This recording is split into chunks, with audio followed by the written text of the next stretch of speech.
Beberapa hal yang kami juga pernah bahas beberapa kali bahwa masalah konflik antar negara dari yang beberapa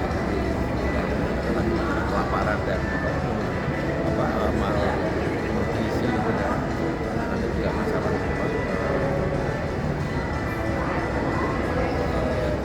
kebakaran iklim, kemudian masalah kemiskinan dan tapi yang suaranya sedikit punten, agak sedikit oh, iya, iya. Jadi karena kita melihat ya bahwa harus ada upaya juga dari akademisi di pendidikan ya, karena kita bisa mengadakan suatu peran serta gitu, penelitian dan masalah koordinasi, kolaborasi gitu. Jadi kita tidak bisa membiarkan semuanya itu bisa lakukan, kita juga bisa turut serta. peran pendidikan dalam mendorong kesadaran ini pentingnya yang berkelanjutan sebagai kita generasi mendatang memahami pentingnya isu-isu lingkungan khususnya di bulan Ya, mahasiswa bulan. kita memang mengajak semua komponen yang tadi kan yang sampaikan dari masalah akademisi, politisi, terus saintis, semua. Jadi mari kita berkolaborasi karena ini memerlukan suatu pikiran ancaman global, tentunya pemikiran juga pemikiran yang dari semua pihak gitu ya. Kita mendorong ke arah sana sehingga masing-masing berkontribusi memberikan satu solusi, suatu upaya-upaya untuk bisa mengatasi tantangan global. Nanti kan ini akan jadi sebuah desain ya, atau nanti akan disampaikan ke pemerintah gitu. Akan menjadi desain dan nanti akan bisa disampaikan ke pemerintah dari hasil semua yang Ya, artinya kita selalu berupaya, tentunya melalui salurannya, melalui kementerian, bahwa kita mencoba untuk ikut berperan. Jadi kita tidak lihat, tapi dari sudut akademisi, pendidikan. Jadi seperti misalnya gonjang-ganjing politik, kita juga berperan, tapi kita semuanya tidak memihak, hanya kita dari analisis politik saja, dari penelitian, gitu kan, artinya kita mencoba lah agar semuanya bisa menerima dengan suatu yang fair gitu kan.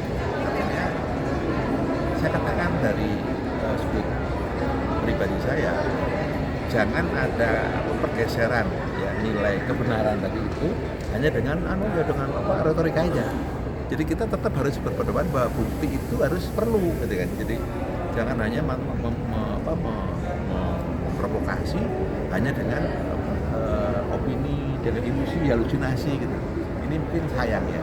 Jadi yang kita pertahankan adalah mari kita melaksanakan keterbukaan ini dengan tidak berpihak ya, tapi dengan bukti-bukti yang konkret gitu.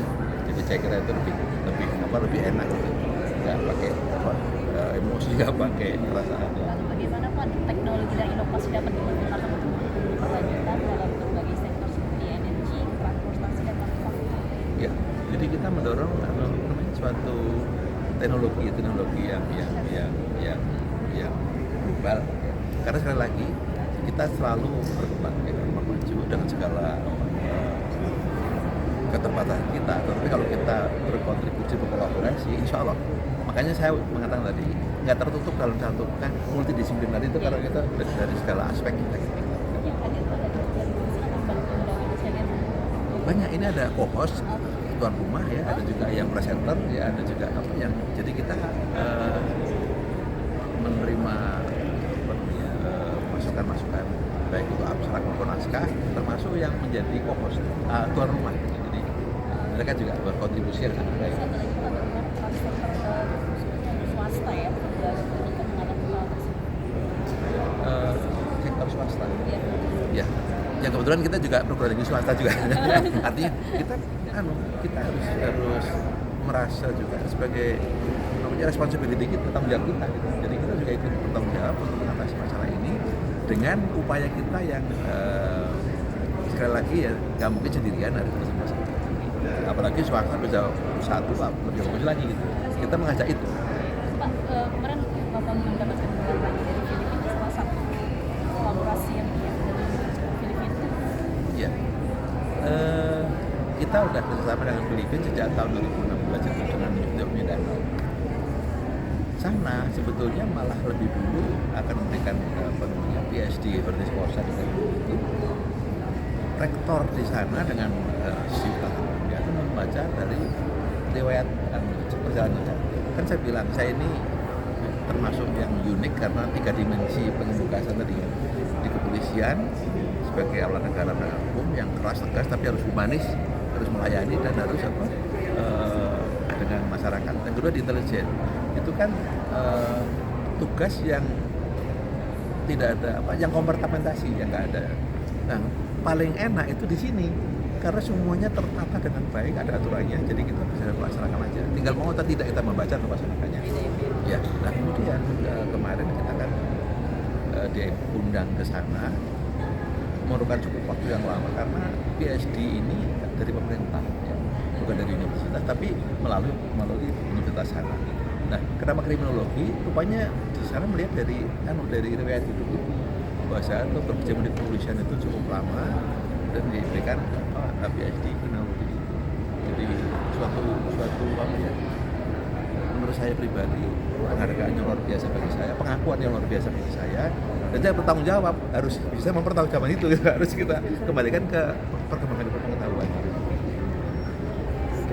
Izin Pak Prof, harapan untuk Bayangkara Multidisipliner ini bagaimana? Harapan? Oke, dari semua makalah yang masuk, semua abstrak yang masuk, diskusi yang berkembang tadi, kita mencoba suatu proceeding, suatu hasil seminar yang lengkap. Itu yang akan kita sampaikan kepada tentunya Menteri Pendidikan ya, kepada pemerintah melalui jalur pendidikan. Kita ingin berkontribusi meskipun itu sedikit, tapi kita tetap ingin menunjukkan bahwa kita mempunyai tanggung jawab ya, dalam bidang menghadapi tantangan global itu. Sama ada pembahasan kompetensi psikological yang analisis sejauh ini Udara Jaya mulai mempersiapkan hal tersebut untuk calon mahasiswa. Ya, untuk kita kan mulai selektif ya kita tentunya kalau kita kelompok-kelompokan itu ya tentunya ada upaya-upaya ke sana dan masing-masing nanti akan kita monitor dan kita berikan istilahnya ya untuk pemahaman ya dari bidang masing-masing itu yang tentunya kita harus melihat juga